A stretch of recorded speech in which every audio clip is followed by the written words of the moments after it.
नमस्कार दोस्तों, स्वागत है आपका अपने YouTube चैनल पंख पाठशाला में।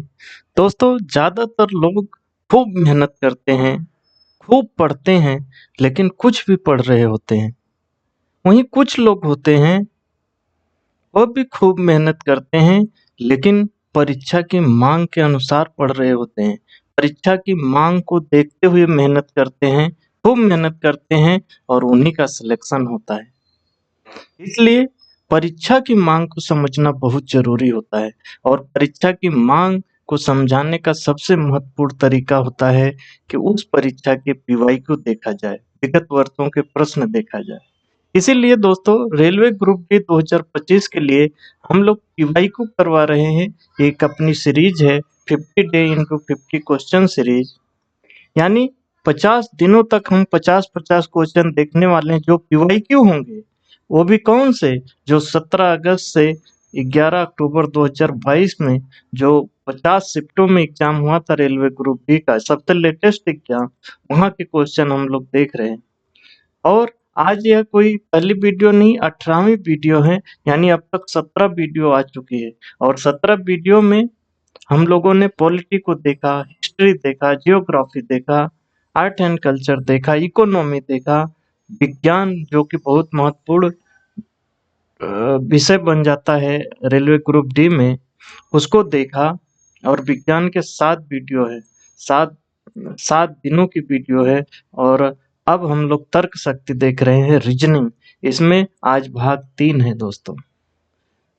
पीवाईक्यू करना इसलिए ज़रूरी होता है कि आप जैसा कि मैंने बताया कि आप परीक्षा की माँग समझ जाते हैं और जब परीक्षा की माँग को समझकर आप मेहनत कर रहे होते हैं, तब आपकी मेहनत रंग लाती है और आपका सिलेक्शन होता है। यहाँ पर आपकी प्रैक्टिस होगी।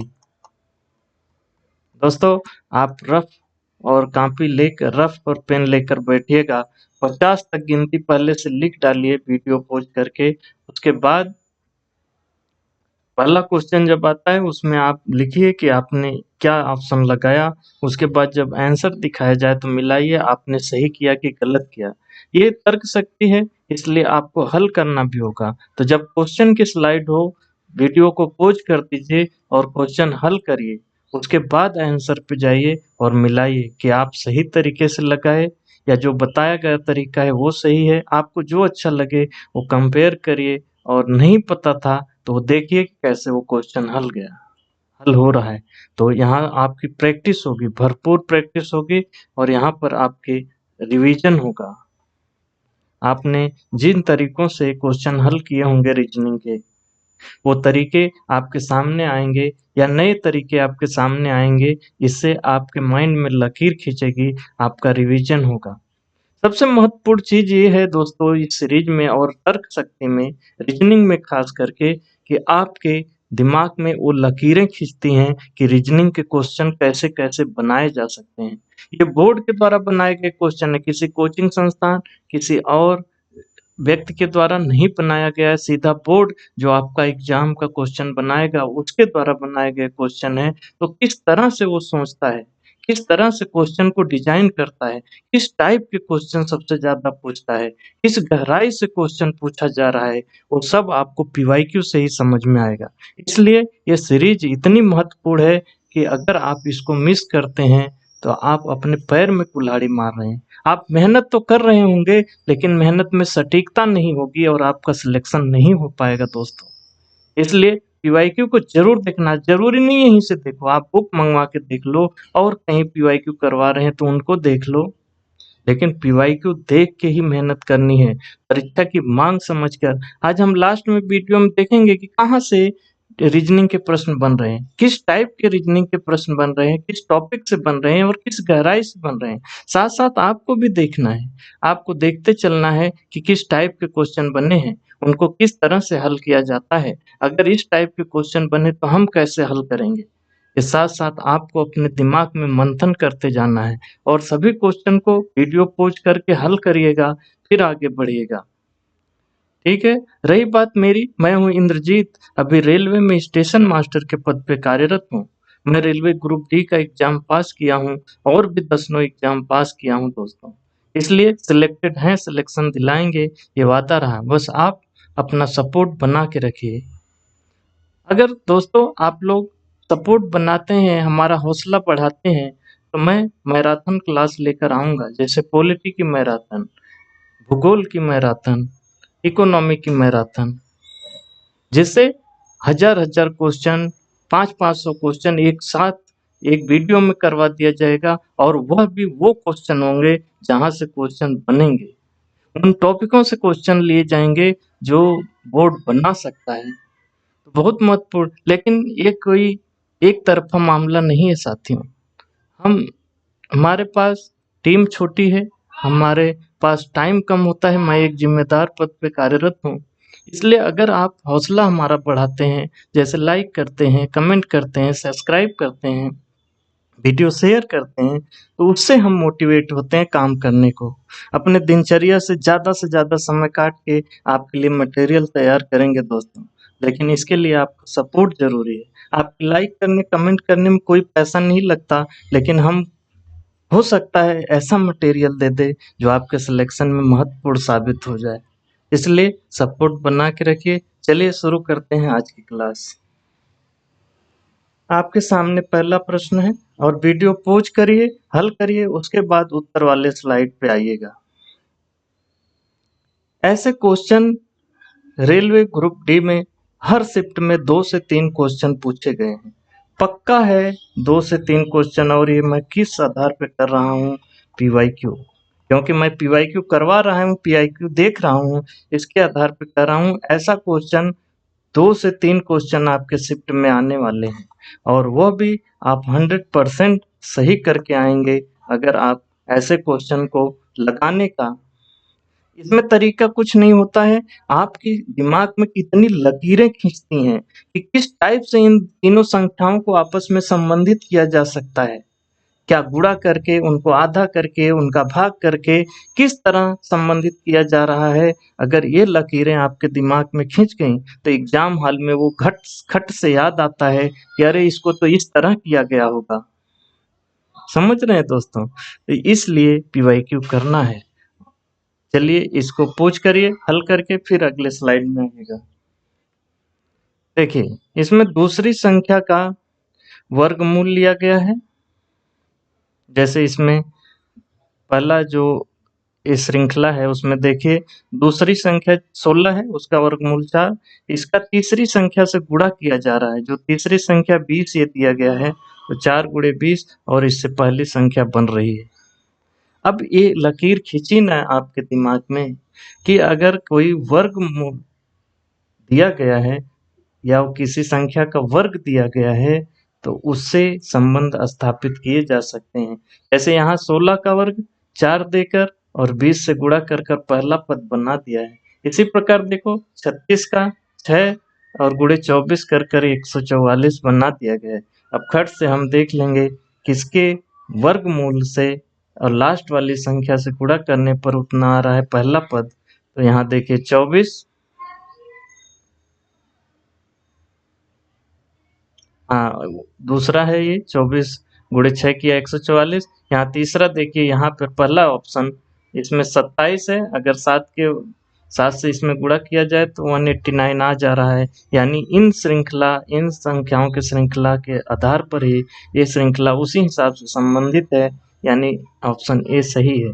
यहाँ पकड़ पाते हैं कितना, वो तय करता है आपके दिमाग में कितनी लकीरें खींची हैं। ये बात मैं बार-बार रीजनिंग के वीडियो में कहता रहूँगा, क्योंकि वो तरीके किस तरह से अरेंजमेंट किया जा सकता है, किस तरह से गुणा गणित किया जा सकता है, वो चीज़ें आपको जितना ज़्यादा प्रैक्टिस करते हैं उतनी ज़्यादा आपके दिमाग में, सबकॉन्शियस माइंड में चली जाती हैं, और एग्ज़ाम हॉल में आप तुरंत सोच पाते हैं, कम समय में सोच पाते हैं। इसलिए खूब प्रैक्टिस करनी है, और ऐसे क्वेश्चन बता दिया हूँ 2 से 3 क्वेश्चन रहेंगे। ठीक, आगे बढ़ते हैं और पॉज कर इसको हल करिएगा। अच्छा, सिनोनिम्स में न्यायवाद, इससे क्वेश्चन खूब बन रहे हैं। 2 क्वेश्चन यहाँ से पक्के हैं न्यायवाद से, इसको न्यायवाद या सिनोनिम्स कहते हैं। 2 क्वेश्चन तय हैं, और मैं ऐसा तरीका बता दिया हूँ। दो वीडियो पहले हो गई रीजनिंग में, तो अगर आप वो लोग नहीं देखे हैं जाके देखिए। उसमें मैं न्यायवाद का ऐसा तरीका बनाया हूँ कि उससे कोई भी क्वेश्चन आपका गलत नहीं होगा। कोई भी क्वेश्चन, यानी 2 क्वेश्चन तय हो जाएंगे आपके, ठीक है ना।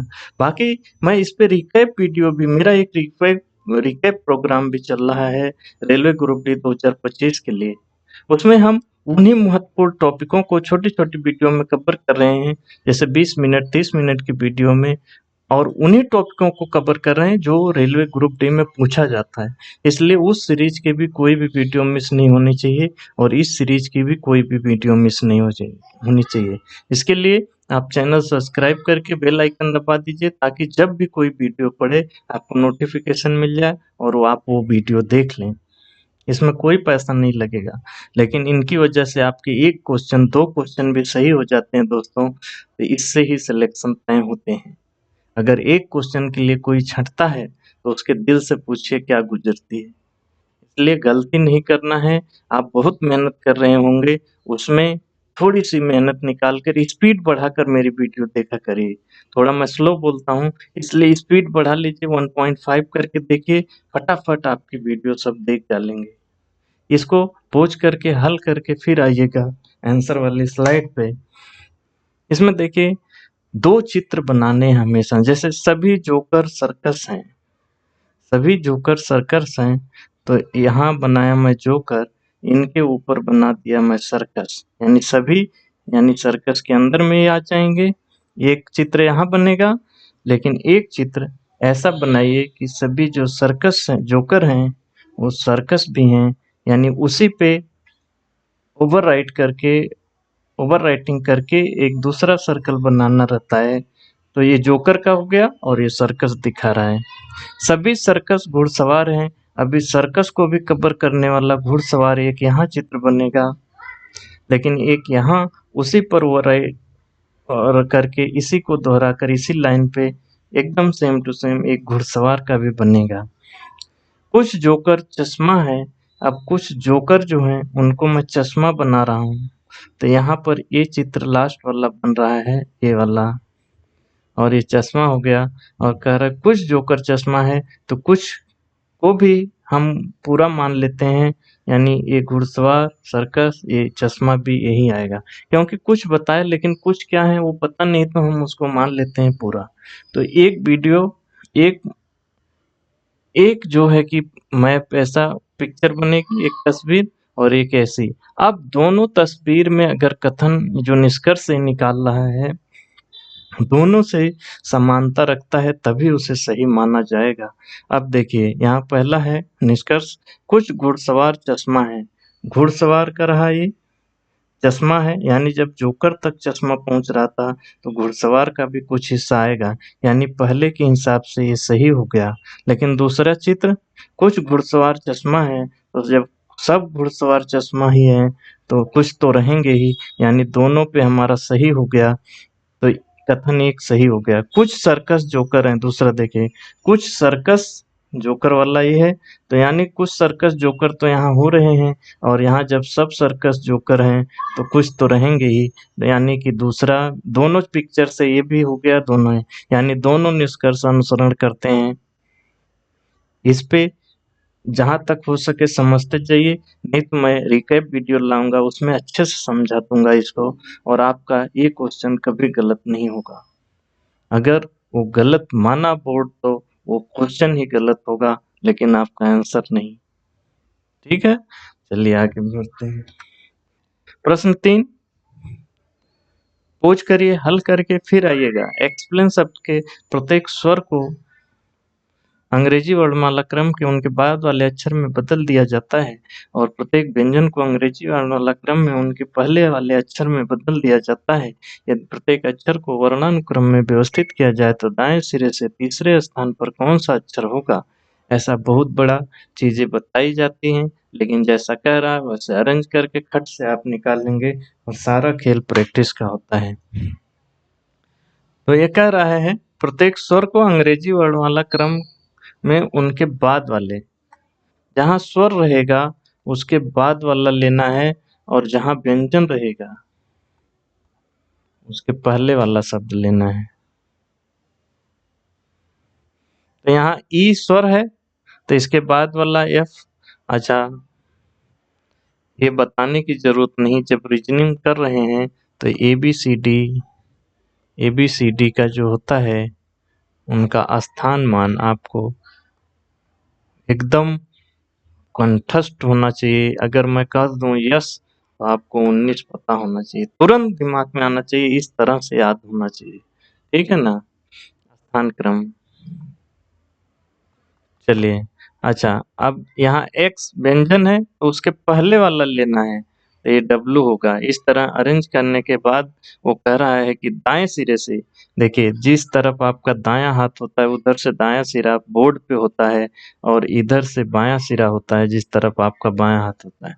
तो इधर दाएं सिरे से देखोगे तो तीसरे स्थान पर कौन सा अक्षर आएगा? यम आएगा, और हमारा सी ऑप्शन सही होगा। चलिए, पोज करिए, हल करके फिर आगे आइएगा। दी गई श्रृंखला को पूरा करिए। यहाँ क्वेश्चन मार्क के स्थान पर क्या आएगा वो बताना है। अच्छा, एक पैटर्न दिख जाता है जब आप ध्यान से देखते हैं। अच्छा, यहाँ भी वही मैं बात कहूंगा कि आपके दिमाग में कितनी लकीरें खींची हैं। गुणा करके कुछ संख्या जोड़ देना, गुणा करके कुछ ऐसे क्वेश्चन अगर आप किए हैं तो खट से यहाँ ध्यान जाएगा। जैसे 4 के बाद 5 आया है, अगर 4 में 1 से गुणा करके 1 जोड़ूं तो 5 हो जाता है। देखो आगे भी हो रहा है क्या, 5 गुणे अगर 2 करके 2 जोड़ दूं तो 12 हो जा रहा है, 12 गुणे 3 करके 3 जोड़ दूं तो ना पकड़ में आ गया। ठीक, तो ये लकीर खींची ना, ऐसे भी बना देता है बोर्ड, तो आप वहाँ आसानी से कर लेंगे। बहुत तेजी से संख्या का मान बदल रहा है, यानी गुणा या वर्ग होगा।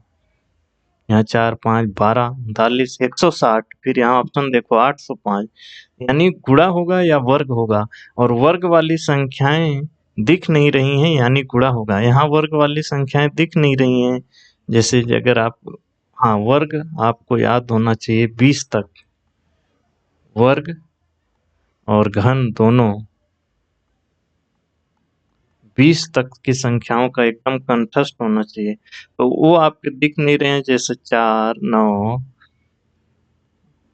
16, 25, 36, 49, ये सब दिख नहीं रहा है। ठीक है ना, तो यानी गुणा ही हुआ है। अब 39 संख्या दिख रही है, कुछ जोड़ा गया है। अब 39 संख्या जब दिख रही है यानी गुणा के बाद भी कुछ जोड़ा गया है। यहाँ से आपका कॉमन सेंस खट से पकड़ता है। 4 गुणे 1 प्लस 1 5, 5 गुणे 2 प्लस 2 12, 12 गुणे 3 प्लस 3 39, 39 गुणे 4 प्लस 4 160, इसी प्रकार 160 गुणे 5 प्लस 5 805। ठीक, आगे बढ़ते हैं। यदि, हाँ, जो सरलीकरण आता है इसमें जो चिन्ह बदल कर रीजनिंग में सरलीकरण हल करना होता है। सरलीकरण के क्वेश्चन आपके 2 से 3 क्वेश्चन तय हैं। रीजनिंग में 2 से 3 क्वेश्चन तय हैं, और अगर आप प्रैक्टिस कर लेते हैं अच्छे से तो ये क्वेश्चन आपके सही होने भी तय हैं। बहुत आसान होता है, बस ध्यान से चिन्ह को परिवर्तित करना होता है, और चिन्ह परिवर्तित जरूर करिएगा, नहीं तो गड़बड़ी हो जाती है। जैसे मैं पहले चिन्ह परिवर्तित कर कर यहाँ लिखा हूँ, ये देखिए, ऐसे आपको लिखना है, तेजी से लिखना है। खूब प्रैक्टिस करेंगे खूब तेजी से हो जाएगा। कहीं जल्दबाजी करना चाहेंगे कि यहीं मैं भाग को गुणा कर दूं, गुणा को भाग, तो वहाँ कंफ्यूजन होना, गलत होना और माइनस मार्किंग होना तय हो जाता है। इसलिए पहले चिन्ह बदलिए, उसके बाद कितना जल्दी आप कर पाते हैं वो तय करता है।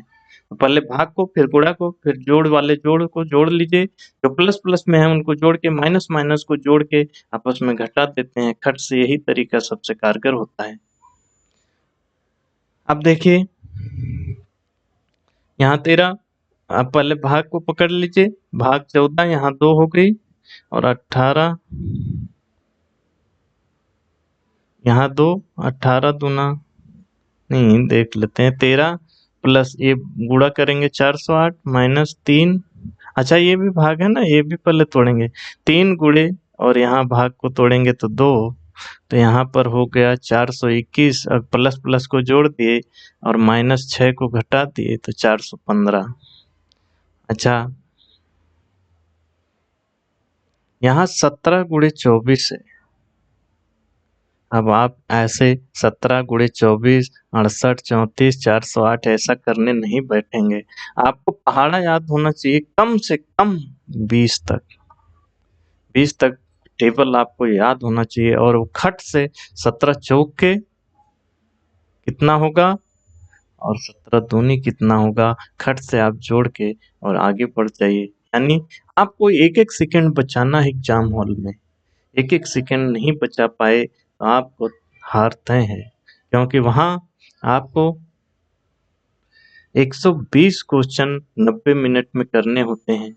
वहां भी एक स्क्रीन चल रही होगी, आपके हाथ में पेन कागज तो होगा, लेकिन टाइम इतना तेजी से निकल रहा होता है कि आप कुछ करने से घबरा के रह जाते हैं। इसलिए खूब प्रैक्टिस करना है और हर क्वेश्चन में 1 सेकंड, 2 सेकंड, 5 सेकंड जो आप बचा सकते हैं बचाना है, ताकि आप बाद में और अच्छे से जो छूटे हैं, जिस पे और थोड़ा टाइम टेकिंग वाले हैं, उनको भी करके आप सही करके आ पाएँ।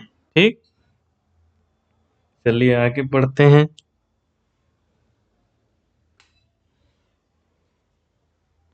निम्न में से कौन सा युग्म सह अभाज्य नहीं है? सह अभाज्य आपको पता होना चाहिए क्या होता है। क्वेश्चन पूछ करके फिर आइएगा। जिनका एक के अलावा कोई और उभयनिष्ठ कॉमन नहीं होता, कॉमन उभयनिष्ठ कॉमन गुणनखंड नहीं होता, वो सह अभाज्य होते हैं। इन संख्याओं का मासा यानी एचसीएफ हमेशा एक होता है। अच्छा, कौन सा सहभाज्य नहीं है? देखो ये 17 34 ऐसे ही देख के लग रहा है ये तो दोनों आपस में ही विभाजित होने वाले हैं। इनका मासा निकालेंगे तो 17 आएगा। यानी 1 और 17 दो इनके गुणनखंड हैं, तो एक ही गुणनखंड होना चाहिए। एक के अलावा और कोई गुणनखंड इनका उभयनिष्ठ गुणनखंड नहीं होना चाहिए। दोस्तों यहाँ दो हो गए, इसलिए ये सहभाज्य नहीं है और ये तीनों सहभाज्य हैं।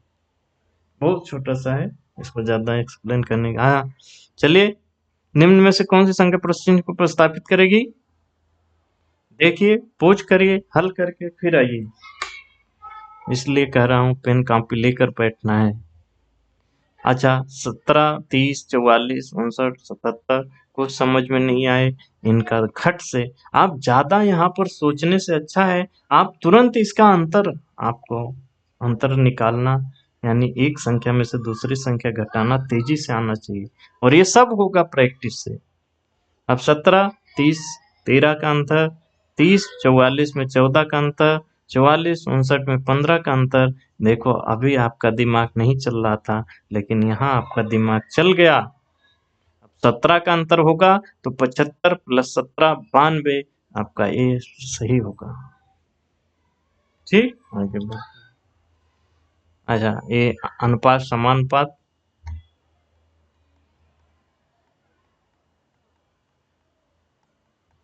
यहाँ से एक क्वेश्चन, एक या दो क्वेश्चन तय हैं।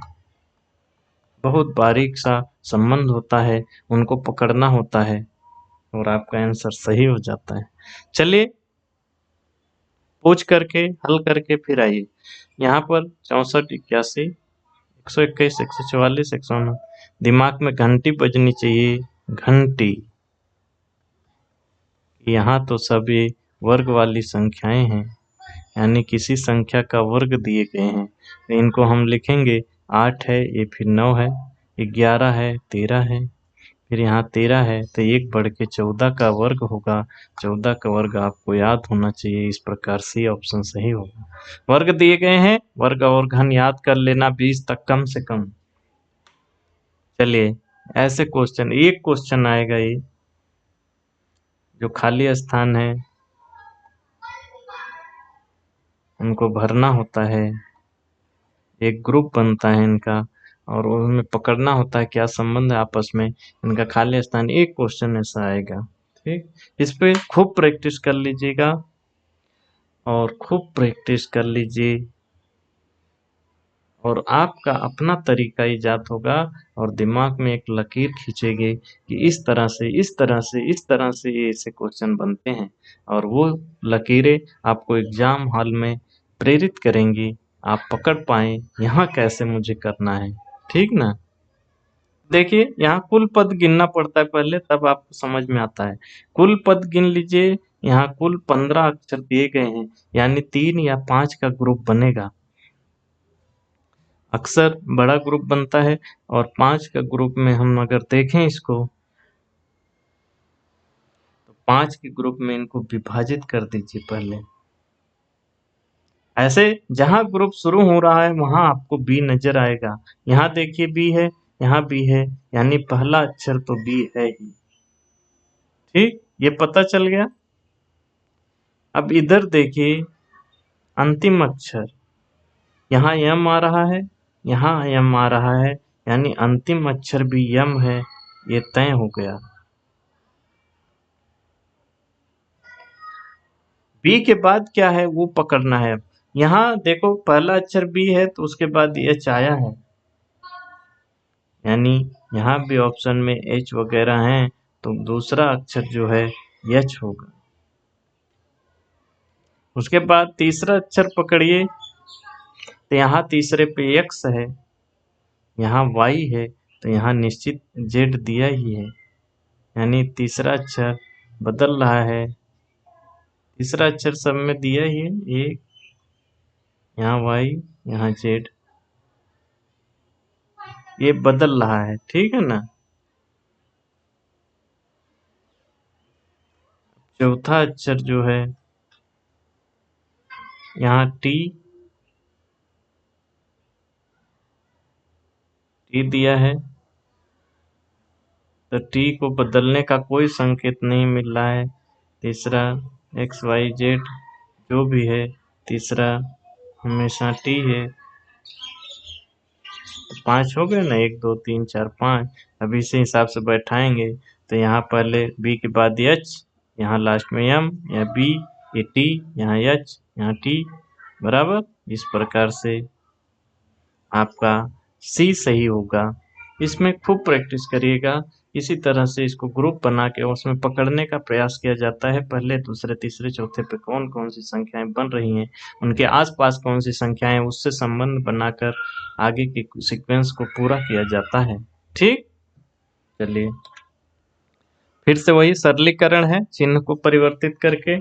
चिन्ह परिवर्तित पहले करना है आपको, इसमें भले समय लगे लेकिन करना है। यहाँ अगर आप सही चिन्ह परिवर्तन कर लिए तो आप आंसर खट से निकाल देंगे, क्योंकि 9 प्लस यहाँ भाग देंगे 2 आएगा, गुणे 8 माइनस 5, 8 दूनी 16 और 9 25 माइनस 5 करेंगे 20।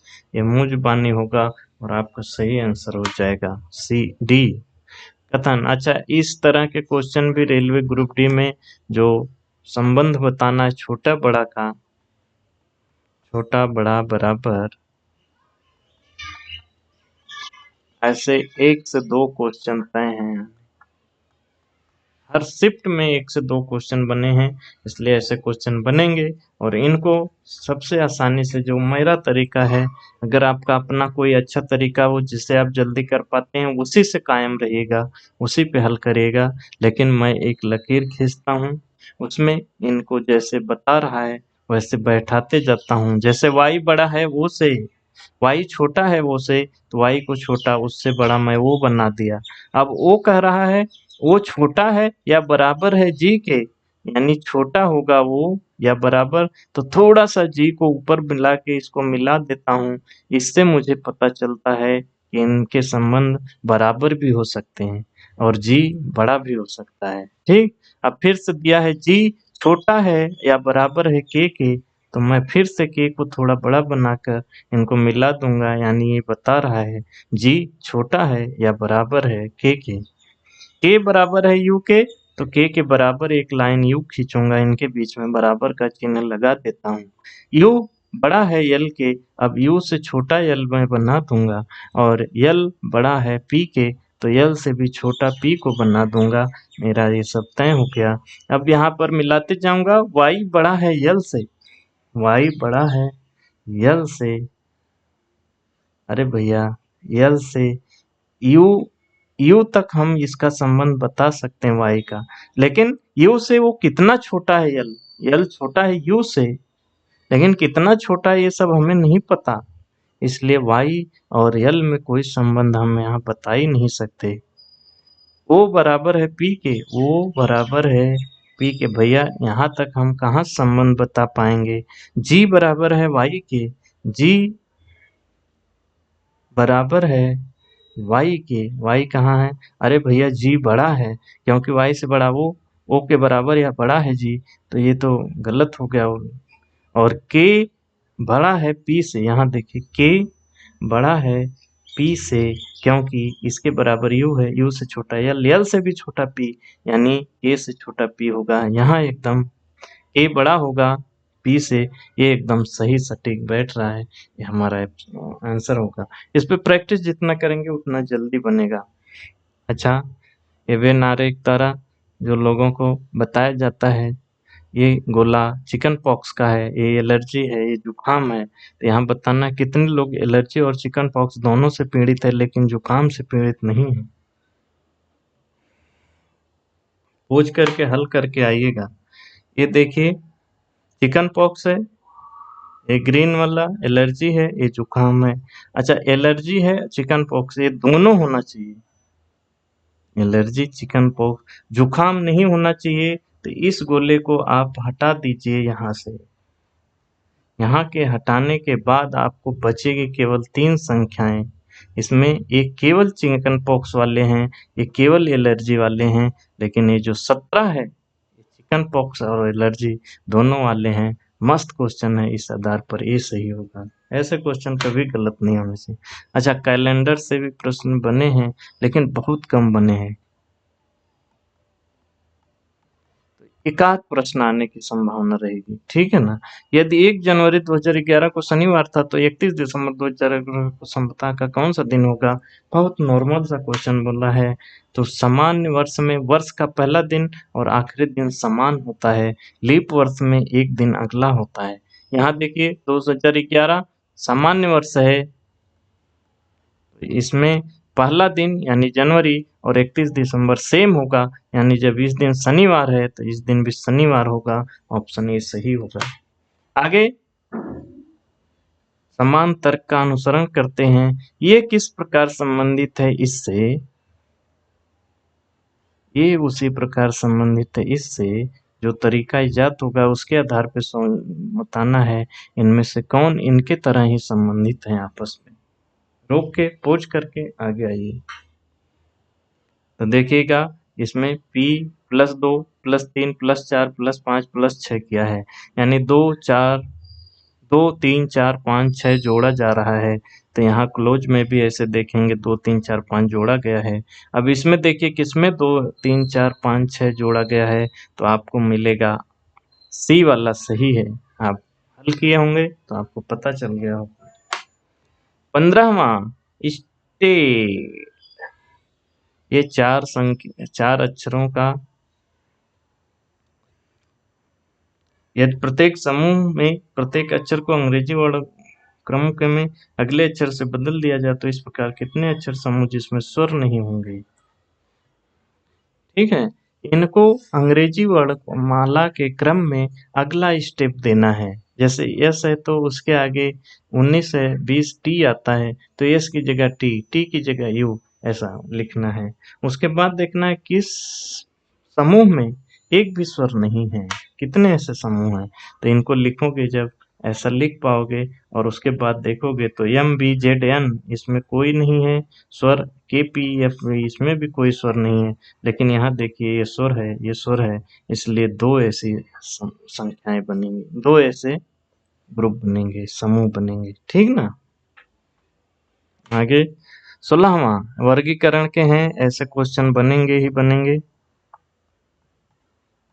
और ऐसे क्वेश्चन इसको इतना प्यार है कि ये दो, चलिए 2 तो मान के चलिएगा, 1 से 2 तय है।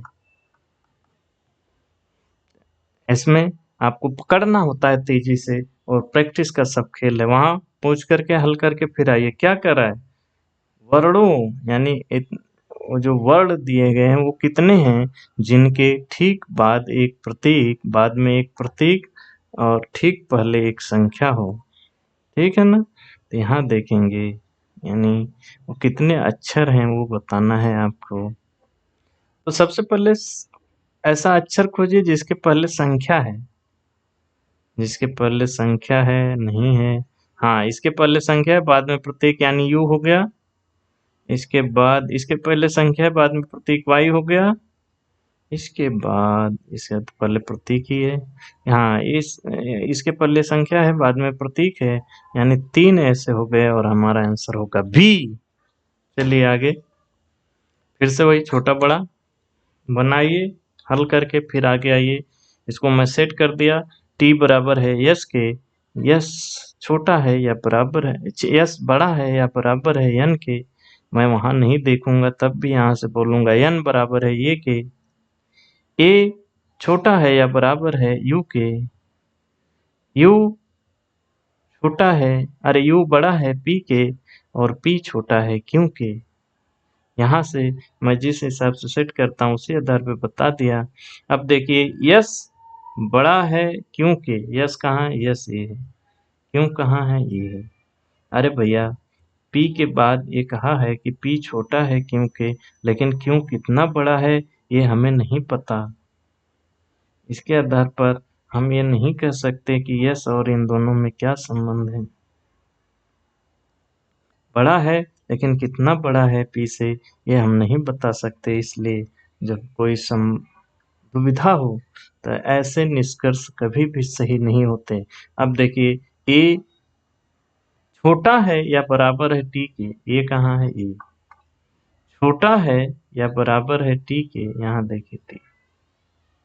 अब ये बराबर था एन के, एन छोटा है यस के, और एस के छोटा या बराबर है, और ये बराबर है टी के, यानी एस से जो संबंध एन का है वही ए का होगा, और ए का संबंध एस से वही होगा। ठीक है ना।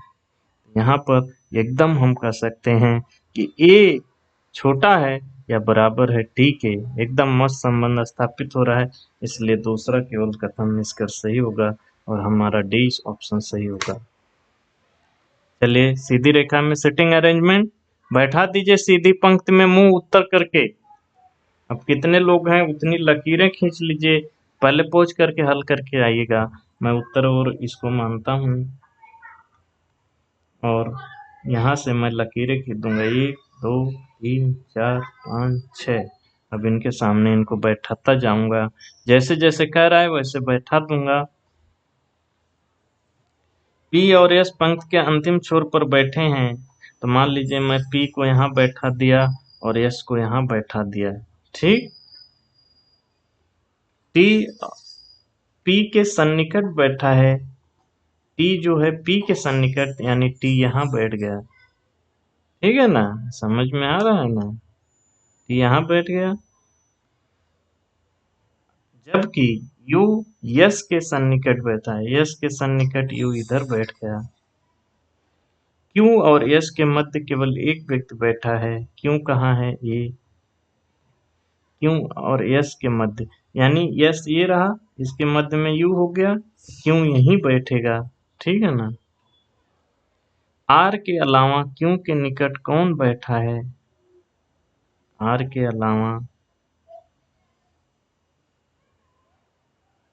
क्यों के निकट कौन बैठा है, वह यू ही होगा। अगर आर के अलावा यानी आर बैठा ही है, आर यहाँ आ गया, तो अब सब तो सेट हो गए, यू कहाँ आएगा, यू के लिए यही एक स्थान बचा था, तो यू यहाँ बैठ गया, यानी क्यों के निकट यू ही होगा। ये हो गया बी वाला ऑप्शन सही हो गया। कहीं कोई दिक्कत हो जरूर कमेंट बॉक्स में बताइएगा, मैं उसको स्पष्टीकरण दे दूंगा। 19वां सवाल करिए और पोज करके हल करके आइए।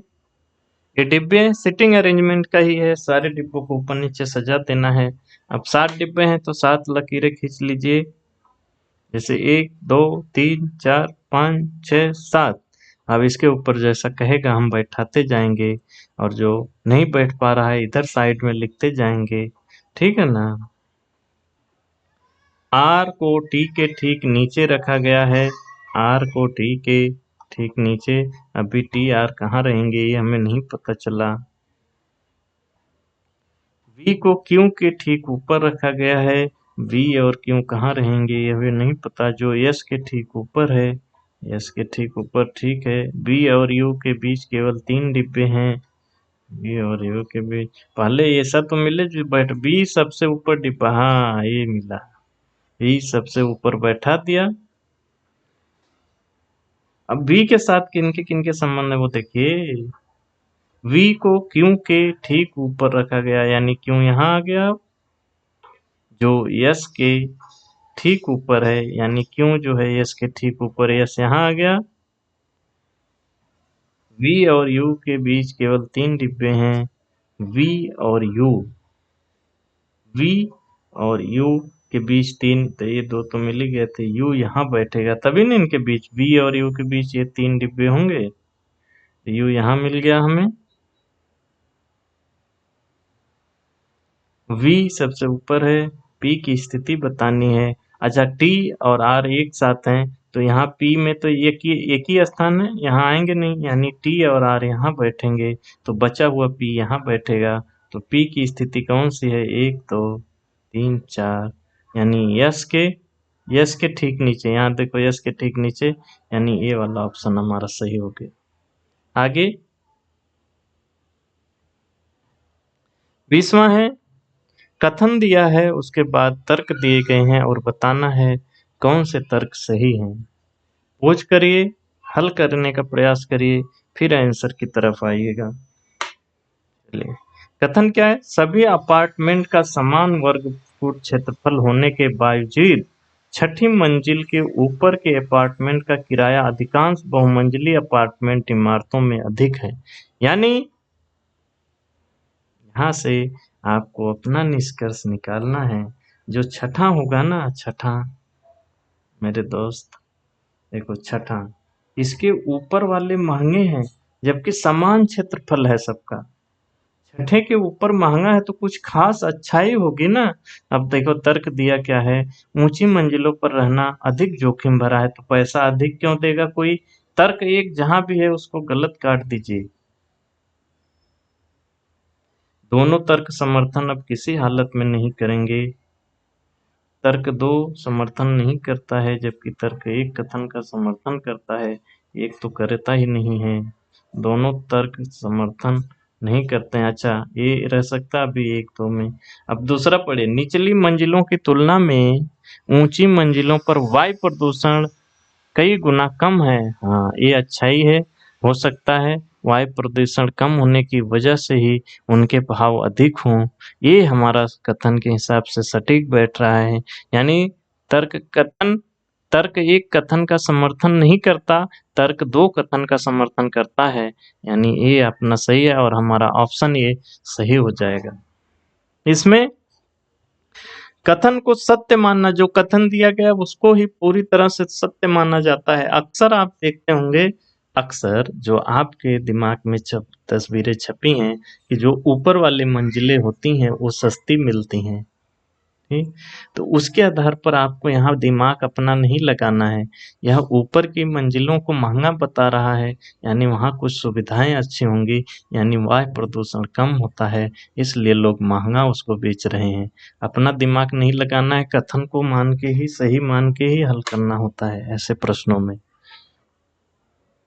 अच्छा लंबा छोटा बड़ा बताना है तो पोज करिए, हल करके फिर आइए। देखिए 2 विद्यार्थियों को लंबा है, टी 1 विद्यार्थी से लंबा है, लेकिन 4 विद्यार्थी सोचा है, यस केवल 4 विद्यार्थियों से लंबा है। यानी हम इनको ऐसे अरेंज कर सकते हैं, ठीक है ना। उससे लंबा जो है उसको ऊपर, उससे छोटा जो है उसको नीचे, ऐसे हल करेंगे खट से हो जाएगा आपका। इसको बैठा दीजिए, टी केवल 1 विद्यार्थी से लंबा है, यानी टी यहाँ बैठ गया 1 विद्यार्थी के ऊपर, लेकिन ठीक 4 विद्यार्थियों से छोटा है। तो हाँ तो भाई 1 2 3 4 से छोटा भी तो हो गया, छोटा है। यस केवल 4 विद्यार्थियों से लंबा है, यस को 1 2 3 4 इनके ऊपर यस हो जाएगा, लेकिन सबसे लंबा नहीं है, यानी यहाँ कोई और आएगा। क्यू किसी भी विद्यार्थी से लंबा नहीं, यानी क्यू सबसे छोटा हो गया। आर सबसे लंबा नहीं है, सबसे लंबा कौन विद्यार्थी होगा। अच्छा पी केवल 2 विद्यार्थियों से लंबा है। अच्छा इधर भी है ना, P केवल 2 विद्यार्थियों से P यहाँ आ गया।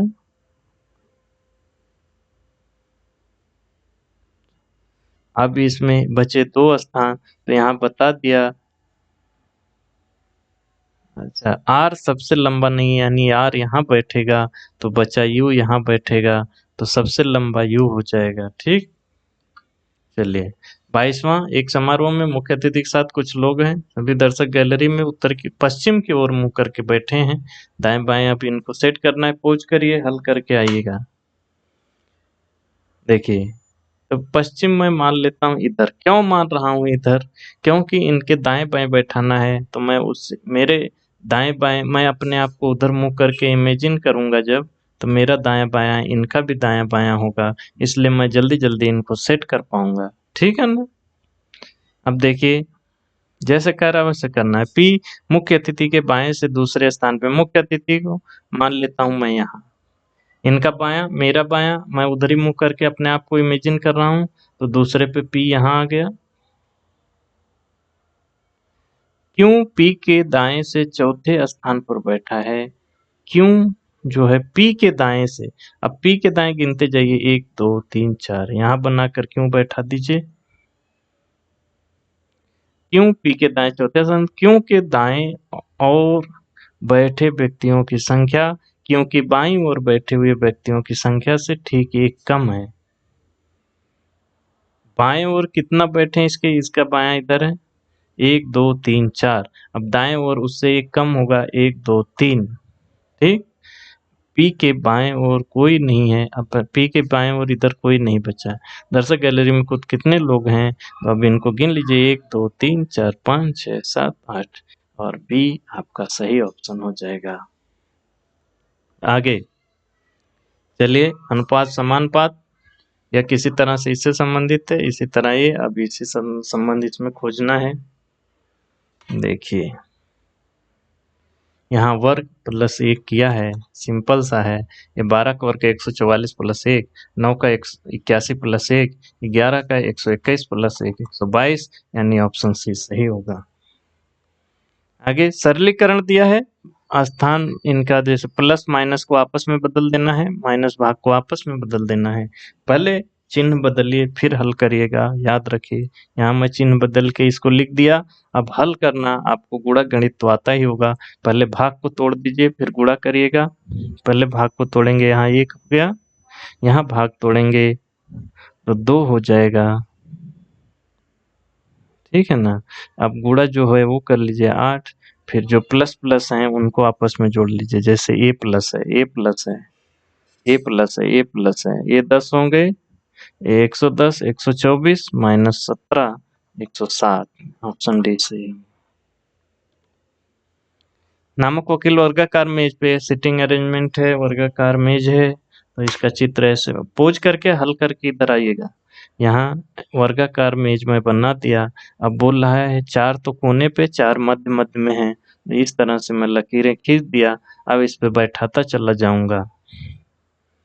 यल एक कोने पर है, यम के ठीक दाएं था, और ए के विकटता सामने है।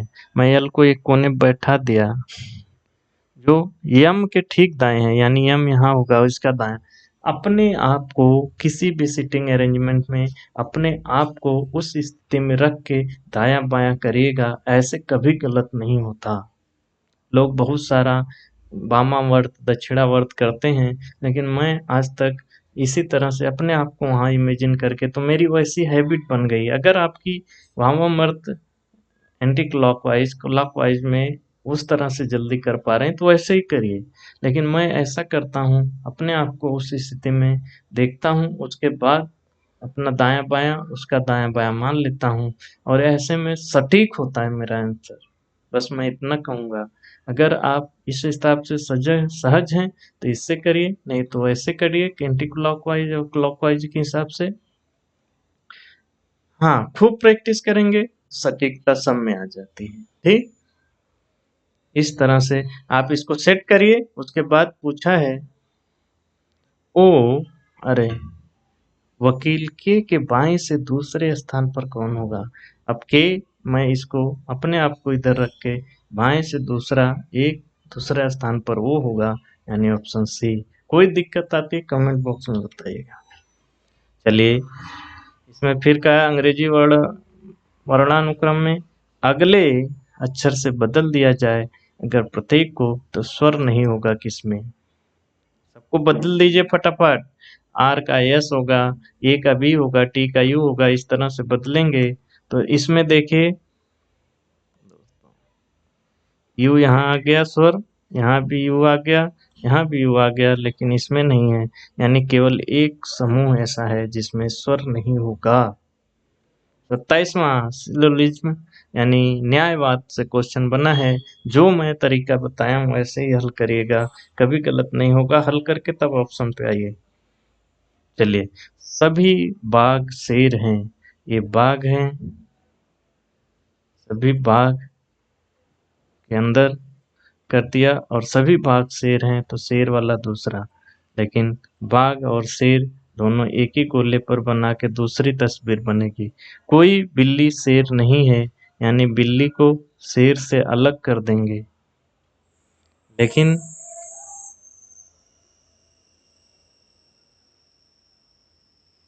तो यहाँ पर भी शेर से अलग एक चित्र बनाएंगे बिल्ली का। कुछ जगुआर बिल्लियां हैं, अब बिल्लियों में कुछ जगुआर ऐसे ही चित्र बनाते हैं आप लोग, लेकिन यहाँ बिल्ली को ही ओवरराइड करता हुआ जगुआर का भी हम बनाएंगे। कुछ कह रहा है लेकिन हम सबको बिल्ली मानेंगे, कुछ का भी सबको मान लेते हैं। ये दूसरा चित्र। अब दोनों के आधार पर जो कुछ जगुआर शेर हैं, कुछ जगुआर शेर हैं, देखिए यहाँ जगुआर तो शेर नहीं, इसमें गलत हो गया। यहाँ भी जगुआर शेर नहीं है, इनसे अलग है, तो ये तो गलत है दोनों में, तो ये तो गलत होगा। कोई जगुआर बाघ नहीं है, यहाँ देखिए कोई जगुआर बाघ नहीं, यहाँ से तो एकदम सही है। कोई जगुआर बाघ नहीं है, तो यहाँ से तो गलत हो गया, क्योंकि जगुआर बाघ तो हो सकता है ना, तो ये भी गलत हो गया। यानी एक में सही एक में गलत हो गया, तो ये भी गलत माना जाएगा। कुछ शेर बाघ हैं, यहाँ देखिए कुछ शेर बाघ आएंगे ही, यहाँ शेर और बाघ एक ही सब हैं तो आएगा ही, यानी यहाँ दोनों फिगर से सही हो गया। तो केवल निष्कर्ष 3 अनुसरण करता है, यानी हमारा ऑप्शन बी सही हो जाएगा।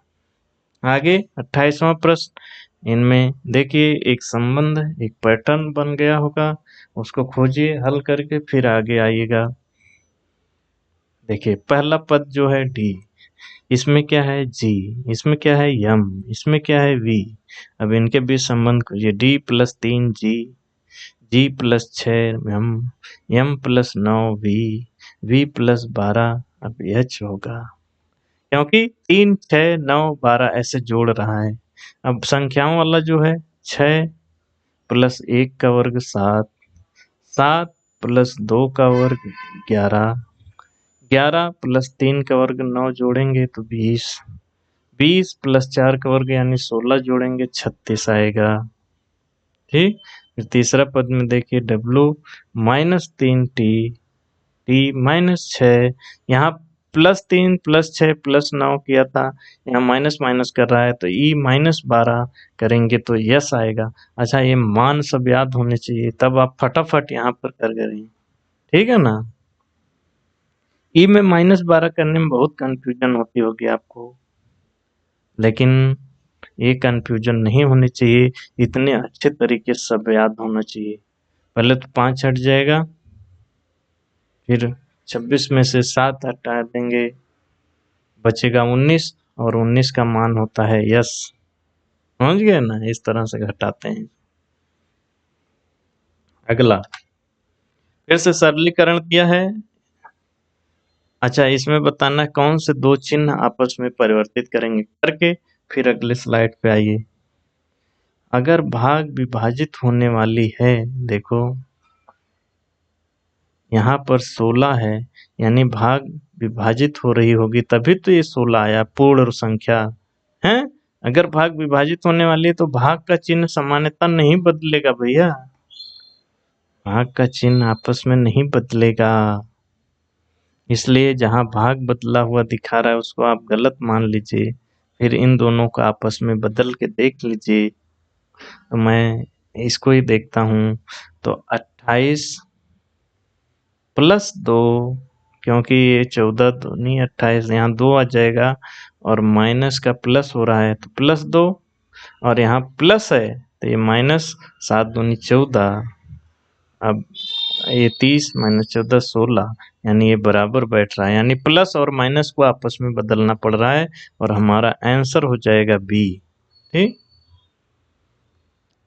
फिर से सिलोजिज्म यानी कि न्यायवाद से क्वेश्चन बना है, उसी हिसाब से हल करिए। 2 फिगर बनाइएगा, कुछ पैम्पलेट कॉपी हैं, तो यहाँ पैम्पलेट वाला ये है पी वाला पोर्शन, इसको कुछ का काट के मैं कॉपी बना दिया। अब यहाँ कुछ को पैम्पलेट को हम पूरा मानेंगे, क्योंकि कुछ हमें पता नहीं क्या है, तो उसको भी पूरा मानेंगे। पी को ओवरराइट करते हुए सी। सभी कॉपी रीडर हैं, अब कॉपी के सभी भाग को लेकर हम रीडर बना दिए ये। अच्छा, सभी यहाँ पे तो उसी के ऊपर एक ओवरराइट करते हुए आर बन जाएगा रीडर, और सभी रीडर स्क्रॉल हैं, और रीडर को भी पूरा घेरते हुए स्क्रॉल यहाँ बना, और इसके ऊपर ही एक स्क्रॉल भी बन जाएगा। अब दोनों में जो सही होगा उसे सही मानेंगे। सभी पैम्पलेट स्क्रॉल हैं, देखिए सभी पैम्पलेट, यहाँ तो सभी नहीं हो पा रहा है, कुछ ही हो रहा है, क्योंकि पैम्पलेट इधर आगे बाहर भी हो सकता है। यहाँ से तो सही है, यहाँ गलत, लेकिन जब तक दोनों चित्र से सही नहीं होता उसको सही नहीं मानते, ये गलत हो गया। सभी कॉपी स्क्रॉल हैं, सभी कॉपी स्क्रॉल में आएंगे ही, यहाँ सही है, यहाँ भी सही है, इसलिए सही। कुछ रीडर कॉपी हैं, कुछ रीडर कॉपी तो होंगे ही, यहाँ सभी हैं तो कुछ तो होंगे ही, दोनों में सही है। कुछ स्क्रॉल पैम्पलेट हैं, कुछ स्क्रॉल पी में भी जा रहा है, और यहाँ सभी है तो वो तो रहेगा ही, दोनों में सही, यानी कि 2 3 4 अनुसरण करते हैं।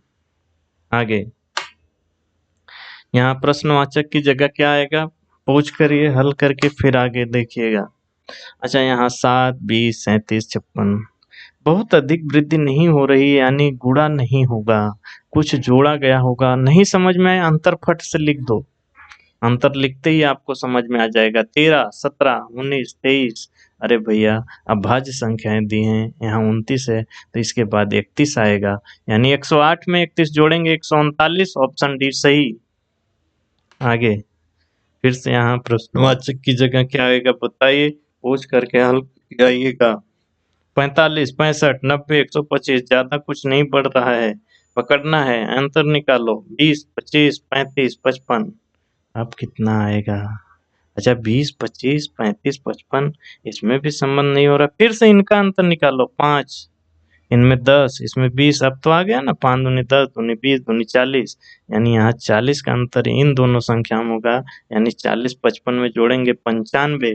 अब 180 लास्ट पद में 95 जोड़िए 175, 275 होगा बेटा, एक मिनट, 275, और यहाँ पे हमारा आंसर सही हो जाएगा बी वाला 275।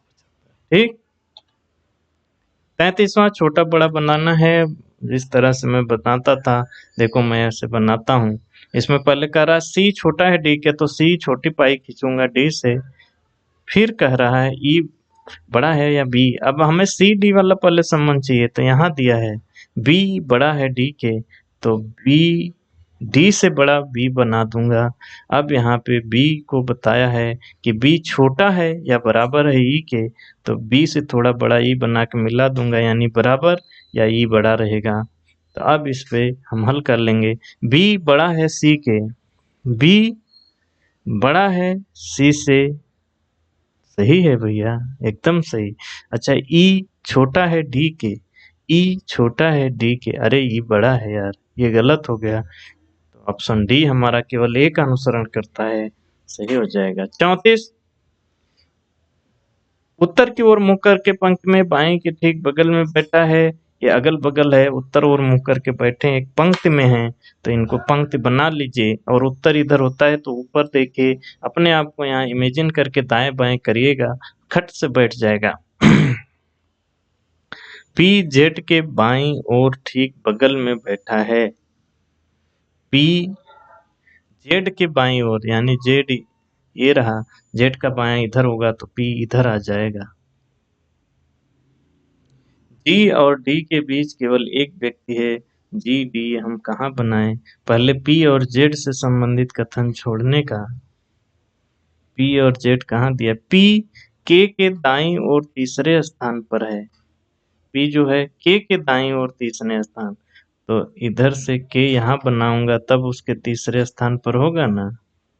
के दायां इधर होगा, 1 2 3 बराबर बैठा। ठीक, अब देखो के वाला उठा लो। के डी के दाईं ओर ठीक बगल में बैठा है। डी के दाईं यानी डी इधर रहेगा तभी ना इसका दायां इधर के होगा, तो डी यहाँ बैठ गया। अब देखिए जी और डी के बीच में केवल एक व्यक्ति है, तो जी डी यहाँ है तो इनके बीच में केवल एक व्यक्ति इधर हो जाएगा जी। एच जी के बाईं ओर पांचवें स्थान पे है। जी का बाईं ओर इधर होगा इस तरफ, पांचवा स्थान 1 2 3 4 5 यहाँ हो गया। अब सब हो गया। यदि पंक्ति में कोई अन्य व्यक्ति और नहीं हो तो कुल कितने व्यक्ति हैं गिन लीजिए, 13 होंगे। ऑप्शन ए सही होगा। आगे अच्छा, इनको व्यवस्थित करना है अवरोही क्रम में। बाएं से दाएं, इधर बायां होता है, इधर दायां होता है। बाएं से दाएं अवरोही क्रम में। अवरोही मतलब करके आगे आइएगा, अवरोही मतलब घटते क्रम में।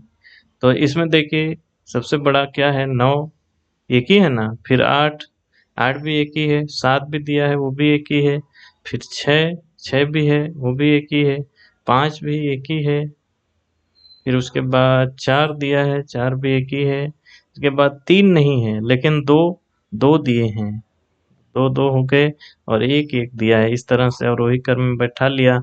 अब कह रहा है बाएं से तीसरे, अब बायां इधर होता है 1 2 तीसरा 7, और दाएं से चौथे अंक 1 2 3 4 यानी 7 4 का गुणनफल 28। ऑप्शन बी सही। चलिए, जिस तरह से ये तीनों आपस में संबंधित तो वैसा ही संबंधित नीचे ढूंढना है। पोज करिए, ऐसे क्वेश्चन आते ही हैं, हल करके फिर आगे आइएगा। देखिए यहाँ पर पहला पद और अंतिम पद को जोड़ा है तो उससे बना है 19। ठीक, फिर पहला पद और अंतिम पद का अंतर ज्ञात किया है, उससे बना है 3, और इन तीनों गुणा करके दूसरा पद बनाया है। पहले दोनों का, पहले और अंतिम पद का यानी पहले और अंतिम का जोड़, फिर पहले और अंतिम का घटाना, और उन दोनों का आपस में गुणा करके तीसरा पद बनाया है। ये एक तस्वीर खींची, एक लकीर दिमाग में खींची कि ऐसे भी क्वेश्चन बन सकते हैं, तो वहां पर आप वैसे क्वेश्चन खोजने लगते हैं, वैसा संबंध तो आप खट से याद आता है, क्योंकि आपके ये सब कॉन्शियस माइंड में चला जाता है प्रैक्टिस के साथ। इसी तरह से इसको भी देख लेंगे। तो 12 और 9 जोड़ेंगे तो 21, और 12 9 का अंतर करेंगे तो 3 63 बराबर वही चीज अप्लाई हो रही है। अब इसमें देखिए बी वाला, तो उसमें 10 और 6 16, और 10 में से 6 जाए 4, 16 चौके 64, ये बराबर है और बी हमारा सही हो गया। सबसे सिलोजिज्म न्यायवाद पे बना क्वेश्चन है, जो तरीका बताया हूँ उस हिसाब से सेट करिए। सभी कुर्सियां डेस्क हैं, कुर्सियों को कवर करते हुए डेस्क। सभी डेस्क चाक हैं, डेस्क को कवर करते हुए चाक, और ये हुआ। और सभी चाक बोर्ड हैं, और यहाँ पर सबको ओवरराइट करते हुए बना देंगे। अब दोनों में जो सही वही सही। कुछ बोर्ड डेस्क हैं, कुछ बोर्ड डेस्क होगा ही, यहाँ भी होगा ही। कुछ चाक कुर्सियां, कुछ वाले सब सही होंगे, और कुछ बोर्ड कुर्सियां हैं, ये भी सही होगा। यानी सभी निष्कर्ष पालन करते, ऑप्शन डी सही। चलिए खाली यहाँ पे खोजिए, प्रश्नवाचक की जगह पर क्या आएगा, हल करके फिर आगे आइएगा। 13 27 56, यानी कुछ गुणा करके कुछ जोड़ रहा है। 13 दूनी 26 1, 27 दूनी 54 2, मिल गया। 13 गुणे 2 प्लस 1 27, 27 गुणे 2 प्लस 2 56, 56 गुणे 2 प्लस 3, यानी ये बढ़ता जा रहा है 105। दुगुना करके एक संख्या बढ़ा के जोड़ रहा है। अब यहाँ 4 जुड़ेगा, 115 गुणे 2 प्लस 4 234। अब 234 गुणे 2 468 प्लस 5 करेंगे 473। ऑप्शन डी सही होगा। आगे बढ़िए। फिर से ये मकान है, उनको व्यवस्थित करना है, सिटिंग अरेंजमेंट की तरह होता है। लेकिन ये कितना, इसे उत्तर पूर्व पश्चिम का, इसमें दिशा परीक्षण है। दिशा यहाँ देखिए उत्तर होता है, उसके ठीक नीचे दक्षिण, और इस तरफ पूर्व होता है, अरे पश्चिम, और इस तरफ पूर्व होता है, इसको याद रखिएगा। उसी हिसाब से हम बनाते जाएंगे। अब देखिए मकान ए मकान डी के उत्तर में 300 मीटर, ए डी के उत्तर में, यानी डी इधर रहेगा तब ना इसका उत्तर इधर होगा, और 300 ये लिख देंगे। फिर क्या है, मकान सी मकान बी के पूर्व में है। पहले बी तो खोजिए, बी कहाँ है। मकान ए मकान बी के दक्षिण में है, मकान बी यहाँ होगा, तभी ना इसके दक्षिण में होगा और 300 मीटर होगा। अब बी के साथ क्या था, मकान सी मकान बी के पूर्व में, बी का पूर्व इधर होगा, यानी इधर सी हो जाएगा 400 मीटर पे। लेकिन पूछ क्या रहा है, मकान बी के सापेक्ष बी से डी किस दिशा में है, भैया नीचे, यानी दक्षिण दिशा में है। ऑप्शन सी सही होगा। चलिए छोटा बड़ा वाला अरेंज करिए, फिर आइएगा हल करके। इस तरह से आप अरेंज करेंगे तो बैठेगा। फिर वो देखा है डी बड़ा है सी से, डी यहाँ पे है, बड़ा है सी से, हाँ भाई बिल्कुल, क्योंकि सी बड़ा या बराबर है एफ से, सी छोटा है या बराबर है एफ से, लेकिन एफ से बड़ा ई है और ई डी के बराबर है, यानी वही संबंध सी से भी होगा, यानी डी सच में बड़ा है सी से, एकदम सही। और ई छोटा है एच से, ई ये रहा, कह रहा है एच से छोटा है। अरे भैया ई से ये बराबर है लेकिन इनसे छोटे हैं, ई यानी बड़ा होता है यहाँ, लेकिन छोटा बता दिया, उल्टा बता दिया, यानी ये गलत, केवल एक निष्कर्ष सही है। आगे, अच्छा ये पजल है, पजल मान सकते हैं। परीक्षा हो रही है सोमवार से रविवार तक, एक दिन अवकाश है गुरुवार को। किसकी परीक्षा कब होगी वो सेट करना है आपको। चलिए पोज करके हल करके तब इधर आएगा। सोमवार मंगल बुध गुरु शुक्र शनि रवि ऐसे लिख लिया। गुरु को अवकाश वो बता ही रहा है।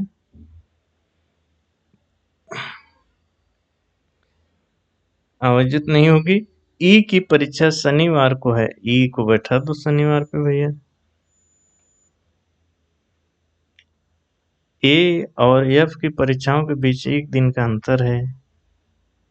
अच्छा अंतर है जो कि अवकाश का दिन है, जो अंतर है ना वो भी अवकाश, यानी ए एफ, या तो ए एफ, ए यहाँ होगा या एफ, इसी तरह यहाँ ए होगा या एफ, ये तय हो गए।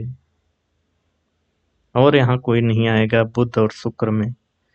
डी की परीक्षा ए की परीक्षा के ठीक पहले है, डी की परीक्षा जो है ए की परीक्षा के ठीक पहले है, यानी ये यहाँ डी बिठाना है तो ये भी फिक्स हो गया, ए यहाँ होगा और एफ यहाँ होगा, यानी ए भी तय हो गया और इसके ऊपर डी हो गया।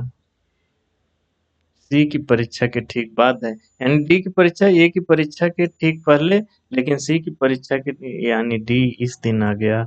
और वही पूछ रहा डी की परीक्षा किस दिन होगी, मंगलवार। ऑप्शन बी सही। आगे यहाँ प्रश्न स्थान पे बताना है क्या आएगा, पूछ करके हल करके फिर आइए। 25 36 49, पहले तो लगा कि भैया वर्ग दिया है 5 का 6 का 7 का, लेकिन यहाँ 66 हो गया 85 हो गया, दिमाग काम करना बंद हो गया, तो सीधा अंतर निकाल दो। 11 13 17 19 23, यानी अभाज्य संख्याएं हैं भैया, तो 19 तक में तो हमें मिला था, अब अगला होगा 23, तो 85 और 23 जोड़ेंगे 108, यानी डी ऑप्शन सही होगा। देखो अंतर निकालने पे तुरंत दिमाग काम करता है।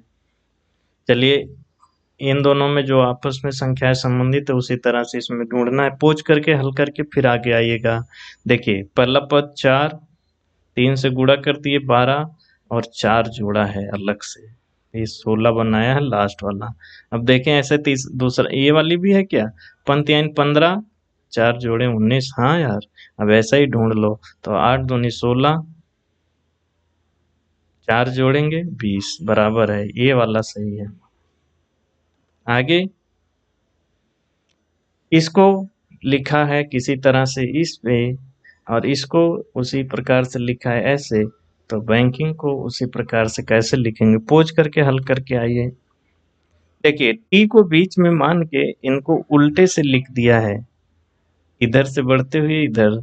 देखिए जैसे टी बीच में है, इसके बाद यू आ रहा है, पहले इधर से आगे बढ़ रहा है टी के बगल से, यू ओ आर। इसी तरह इधर देखिए आई है, लेकिन इधर पीछे कर लेगा ई एन आई। इसी तरह से हम भी के को बीच में मान लेंगे, उसके बाद N A B G I N ऐसे लिखेंगे, और ऑप्शन बी हमारा सही हो जाएगा। चलिए वर्गीकरण करिए, इनको पहचानिए, पोंछ करके हल करके फिर आइएगा। बता रहा है कि ऐसे अक्षर कितने होंगे जिनके ठीक बाद एक संख्या, बाद में संख्या रहेगी, और ठीक पहले एक प्रतीक। तो ऐसा अक्षर खोजिए जिसके पहले प्रतीक हो। पहले ये काम करिए, ये अक्षर रहा, इसके पहले प्रतीक बाद में संख्या, वाह मिल गया। ये अक्षर है, पहले प्रतीक लेकिन बाद में संख्या नहीं है। ये अक्षर है, पहले प्रतीक बाद में संख्या, वाह। ये अक्षर है लेकिन पहले संख्या है। ये अक्षर है, पहले प्रतीक लेकिन बाद में संख्या नहीं है। ये अक्षर है, पहले प्रतीक नहीं है, संख्या है। ये अक्षर है, पहले प्रतीक भी बाद में भी प्रतीक है। ये अक्षर है, पहले प्रतीक बाद में संख्या है, वाह। फिर ये अक्षर मिलेगा, पहले प्रतीक बाद में संख्या, यानी कुल 4, ऑप्शन सी सही। आगे 46वां, 60 डब्बे हैं, सीटिंग अरेंजमेंट वाली बातें हैं। 7 पाई खींच दो, 1 2 3 4 5 6 7, अब इसमें बैठाते जाइए।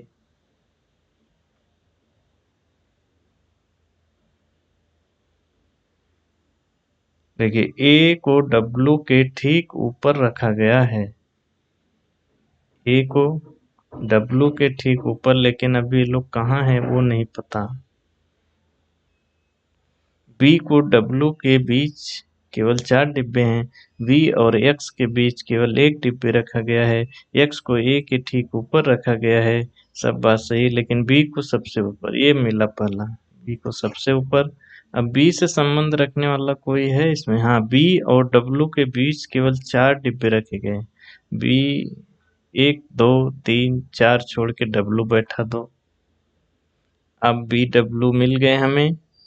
अब इनसे संबंधित ए को डब्लू के ठीक ऊपर रखा गया, एक इधर मिल गया हमें। अब देखिए वी को एक्स के बीच केवल 1 डिब्बा रखा गया है, वी और एक्स के बीच, यानी वी तो हमें यहाँ मिल गया, वी और एक्स के बीच 1 डब्बा है, यानी यहीं पर ये समझ में आएंगे वी और एक्स, ठीक है ना। एक्स को ए के ऊपर रखा गया है, एक्स को ए के और बी एक्स के बीच में ये, तो यहाँ पर एक होगा।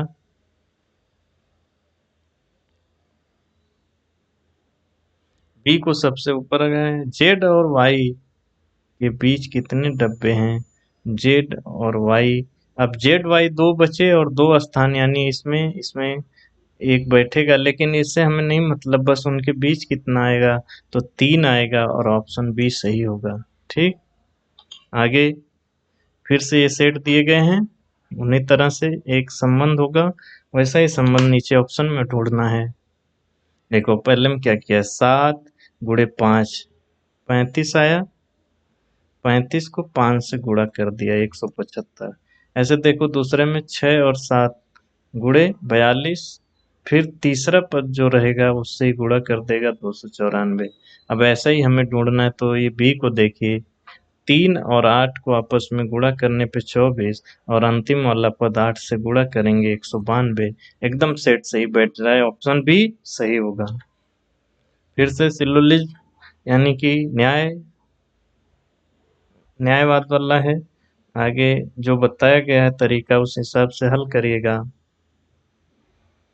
इसमें ऐसे 2 चित्र बनेंगे, दोनों में जो सही होगा उसी को सही मानेंगे। सभी ब्लेजर डुंगरी हैं, सभी ब्लेजर डुंगरी हैं, ब्लेजर को कवर करता हुआ डुंगरी बना दिया।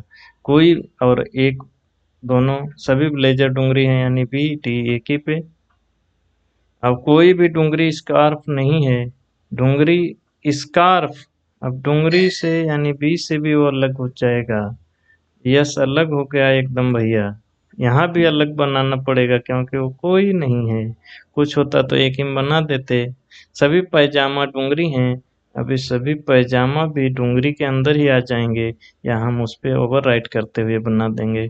अब देखिए कोई ब्लेजर स्कार्फ नहीं है, कोई ब्लेजर स्कार्फ नहीं है, दोनों में सही यानी निष्कर्ष एक तो मिल गया। कोई ब्लेजर पैजामा नहीं है, कोई ब्लेजर पैजामा नहीं है, यहाँ तो सही लग रहा है लेकिन ब्लेजर पैजामा यहाँ और राइट कर रहे हैं यानी ये गलत हो गया। दूसरा में एक से तो सही दूसरे से गलत यानी ये गलत ही मानेंगे। कुछ ब्लेजर पैजामा है, कुछ ब्लेजर पैजामा यहाँ तो सही नहीं है लेकिन यहाँ कुछ तो सही हो रहा है। लेकिन जब तक दोनों में नहीं सही, दोनों में एक ही निष्कर्ष सही है तो निष्कर्ष एक पालन करता है, ऑप्शन सी सही होगा। 49वां निम्नलिखित में से कौन सी संख्या दी गई श्रृंखला के प्रश्न चिन्ह को प्रतिस्थापित करेगी, यानी यहाँ प्रश्न स्थान पे क्या आएगा वो बताना है।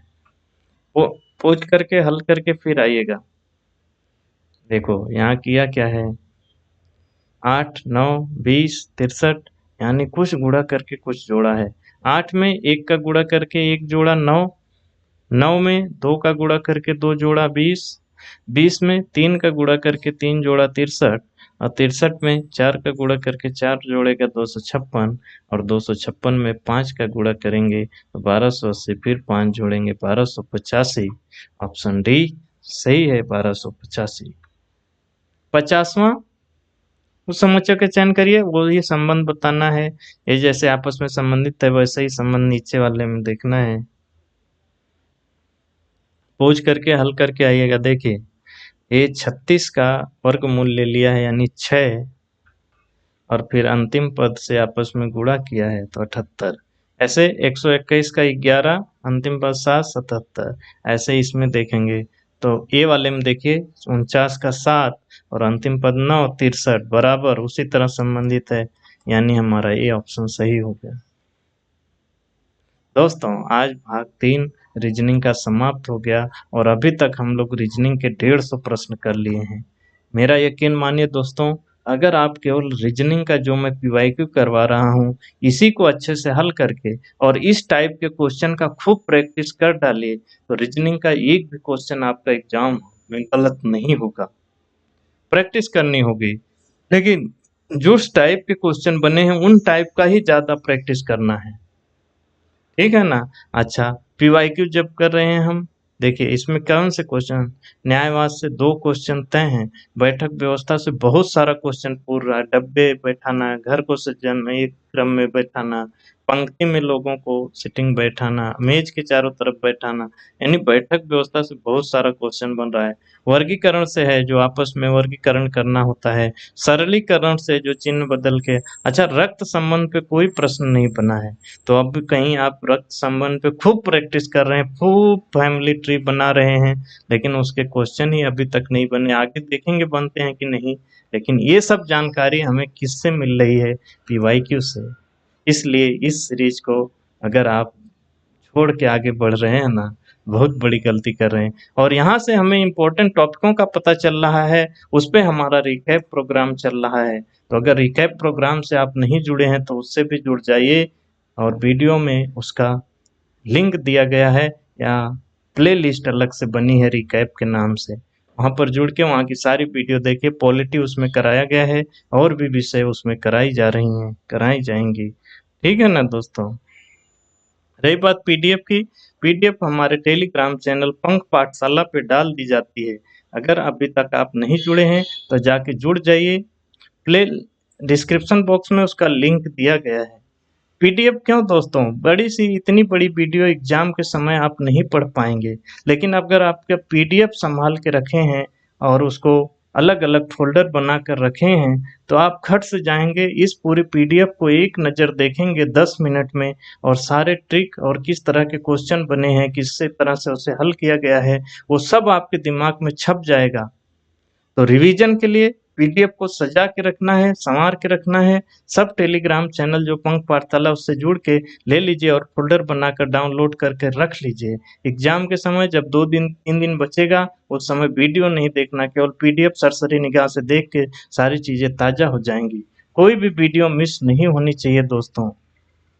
ये मैं बार-बार कह रहा हूँ, ये इस सीरीज़ की कोई भी वीडियो मिस नहीं होनी चाहिए और मिस ना हो वीडियो इसके लिए चैनल को सब्सक्राइब करके बेल आइकन दबा दीजिए ताकि जब भी कोई वीडियो डले नोटिफिकेशन आपको मिल जाए। आप बहुत पढ़ रहे होंगे दोस्तों, लेकिन थोड़ा समय निकाल कर स्पीड बढ़ाकर इन वीडियो को ज़रूर देखिएगा। कहीं एक क्वेश्चन इस वीडियो को ना देखने की वजह से गलत हो गया ना, आप जीवन भर अपने आप को माफ़ नहीं कर पाएँगे। इसलिए सब्सक्राइब करके बेल आइकन दबा दीजिए ताकि वीडियो मिस ना हो। ये कोई फालतू चैनल नहीं है दोस्तों, या फालतू वीडियो यहाँ नहीं पड़ेंगी। हम सिलेक्टेड हैं, दसनों एग्ज़ाम पास किए हैं, हमारी टीम भी सब सिलेक्टेड हैं, इसलिए जो भी पढ़ाया जाएगा, अच्छा पढ़ाया जाएगा, आपके हित कर में होगा। कोई भी प्रश्न हो, कोई समस्या हो तो कमेंट बॉक्स में ज़रूर लिखिएगा। आपकी समस्या को, आपके प्रश्न को समाधान करने का प्रयास किया जाएगा दोस्तों, और हमारा हौसला बढ़ाइए, क्योंकि जब आप लाइक करते हैं, कमेंट करते हैं, शेयर करते हैं, सब्सक्राइब करते हैं, तो इससे हम मोटिवेट होते हैं काम करने के लिए। हमें लगता है लोग देख रहे हैं, हमें और ज़्यादा मटेरियल देना है और अच्छा मटेरियल देना है ताकि आपका सिलेक्शन हो सके। आपका सिलेक्शन ही हमारी प्राथमिकता है दोस्तों। आपने इस वीडियो को देखा, लाइक किया, कमेंट किया, शेयर किया, इसके लिए धन्यवाद दोस्तों, तहे दिल से धन्यवाद।